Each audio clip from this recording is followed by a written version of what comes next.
મંત્રીશ્વર પેથડને દેવગિરીમાં જિનાલય માટે જગ્યા જોઈતી હતી, પણ જૈન ધર્મનો કટ્ટર દ્વેષી રાજા ક્યાંય આંગળી ફૂંચવા દે તેમ ન હતો.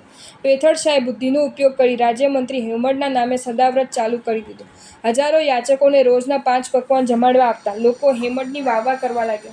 લગાતાર 3 વર્ષની ચાલતા આ સદાવ્રતની જાણે હેમડને થતાં પોતાના નામને કોણ રોશન કરી રહ્યું છે એ જાણવાની જિજ્ઞાસી પોતે જ એ સદાવ્રતમાં જમવા બેસી ગયા. પછી સંચાલકને પૂછ્યું કે આ સદાવ્રત કોણ ચલાવે છે? જવાબ મળ્યો, મંત્રીશ્વર હેમડ.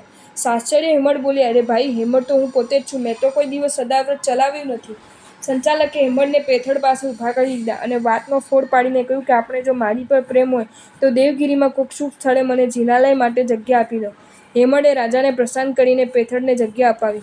પાયા ખોદાયા અને જમીનમાંથી મીઠું પાણી બહાર આવ્યું. બ્રાહ્મણોએ રાજાના કાન ભંભેર્યા કે આખું ગામ ખારું પાણી પીવે છે અને આ સ્થળે મીઠું પાણી નીકળ્યું છે તો ત્યાં મંદિરને બદલે વાવ બનાવો.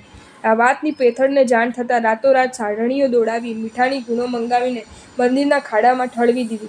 સવારે રાજા જલપરીક્ષા કરવા પધાર્યા. એક પવાડું ભરીને પાણી રાજા સમક્ષ રજૂ કરવામાં આવ્યું. પેલો ઘૂંટડો ભરતાં જ રાજાએ થૂ-થૂ કરી નાખ્યું. બ્રાહ્મણો ભાગી ગયા. કરોડો રૂપિયાનો વ્યય કરીને પેથડ શાહે ત્યાં વિશાળ જિનાલય ઊભું કરી દીધું.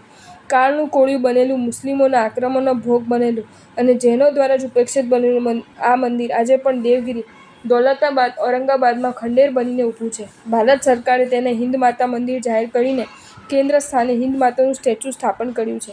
મંદિરનો રંગમંડપ એટલો મોટો છે કે 3000 માણસો એક સાથે બેસીને ચૈત્યવંદન કરી શકે. થાંભળે થાંભળે જિનબંબોની કોતરણી પણ દેખાઈ રહી છે.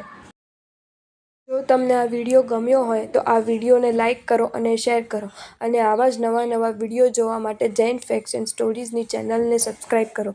ધન્યવાદ.